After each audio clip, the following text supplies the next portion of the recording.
अतने दिन में अतना बरतन कहाँ से लैलो ए सरवा।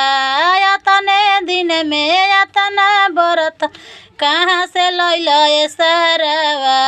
माई बेचल बहिनिया बेचल कहाँ से लैलो ए सरवा।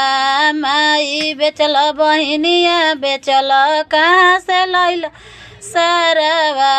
अतने दिन में अतना सुटवा कहाँ से लैलो ए सरवा। अतने दिन में अतना गहना कहाँ से लैलो ए सरवा। माई बेचल बहिनिया बेचल की फुआ के बेचल ए सरवा।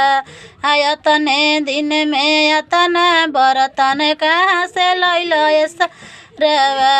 अतने दिन में अतना सामान कहाँ से लैलो ए सरवा।